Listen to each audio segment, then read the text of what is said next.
Greetings everyone. In this tutorial we're going to learn how to create basics of a solar system model in Cabri 3D.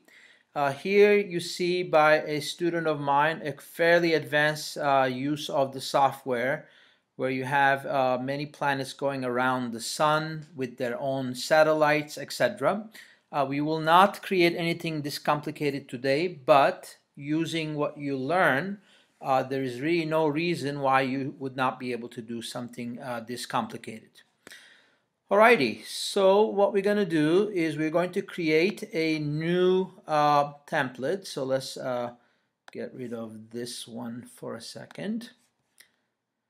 And what we're going to do is we're going to create a simple circular orbit, very much like the solar system project that we have done using Geometry Sketchpad.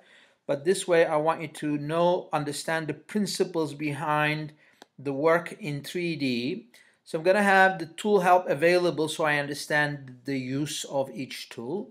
So what I'm going to do is I'm going to create a circle, and if you read the tool help for circle, it basically tells you that it needs a plane to live on, so you need to acknowledge the plane.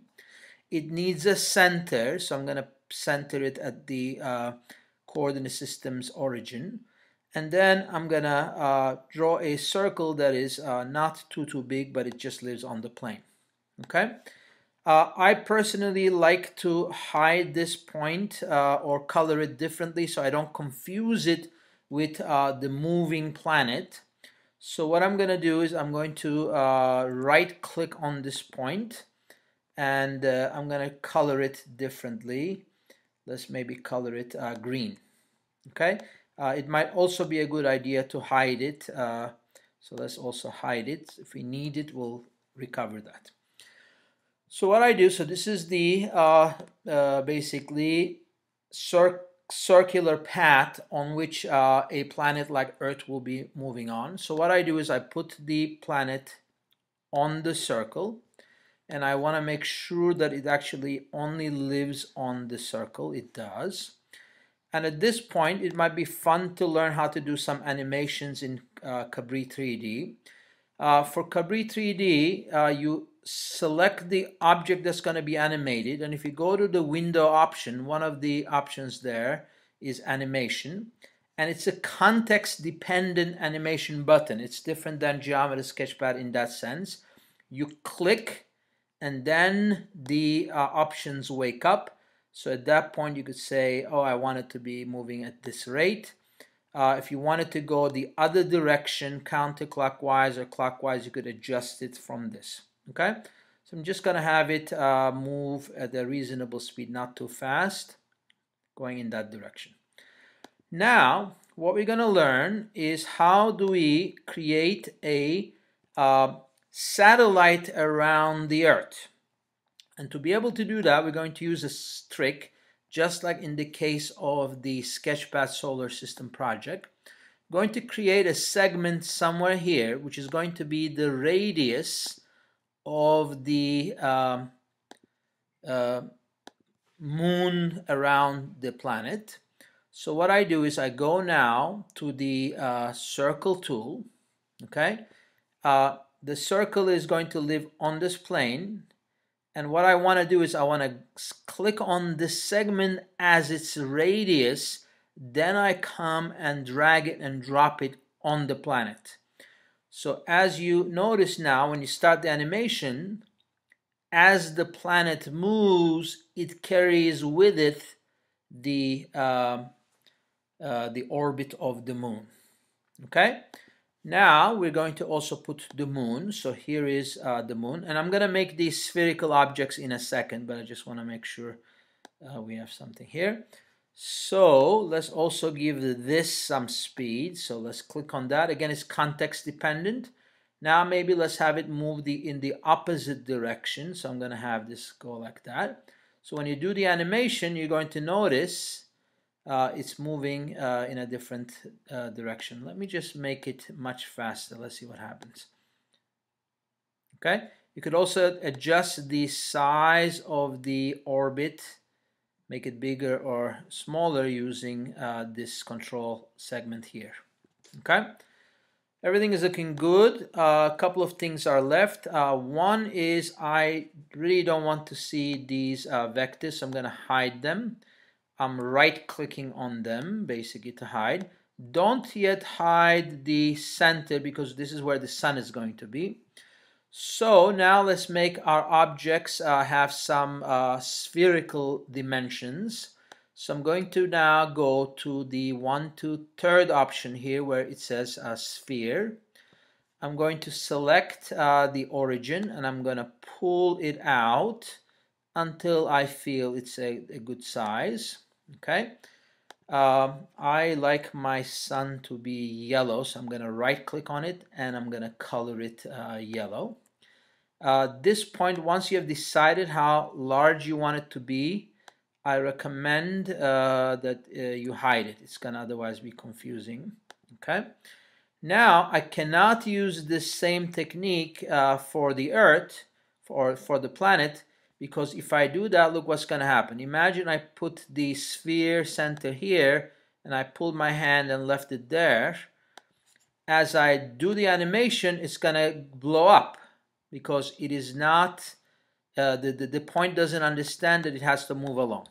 So what we're going to do is we are going to make sure that we create that sphere, the second sphere of the planet more intelligently, which basically is with the same technique. I'm going to create the radius of that sphere elsewhere. And now when I go to the sphere tool, I can actually grab this radius. It understands, oh, you want it to be this long in radius. And then I'm going to center it where the Earth is. Okay? And let's make this smaller. I like my planet to be a blue planet, so I'm going to color that, I don't know, blue like that. Okay? The moon, you could make it also spherical. I don't recommend making it too big. It's going to get confusing. Let's make the point maybe, I don't know, green or something. Okay? So now, once you have decided on what sizes you want things to be, etc., you could start now hiding things that you don't want to see. I'm going to hide this segment. Let's hide these points. Okay. And the best part of this is when you can change the background color to black or some other spacey color, this whole thing is going to look like it's in space because so I'm going to now hide this plane. Okay, and then you could decide what you want to do with these. Let's actually color the background. Remember, you right click on the surface. The background, I'm going to make it black. Okay, when you start your animation, let's see what's happening here. The planet is going to turn around the sun, and then the moon is going to turn around the planet. At that point, you have some aesthetical choices. I kind of don't like this radius to be so large, so let's maybe make it thin. Let's make this radius thin. I'm right-clicking on these objects, basically. That's how I'm doing. And then it might look a little bit more interesting. Okay, so now when I start the animation, you'll see what happens. Now, one really interesting feature of Cabri 3D, not quite unsimilar to Geometry Sketchpad, is you could do a trajectory of objects. You could do a tracing. So as I ask it to give me the trajectory of the moon, look what's going to happen. It's going to start creating these gorgeous cycloids, and let me stop it right there so we can see it better. So you notice that you have these loop-to-loop motions that these celestial objects will start creating.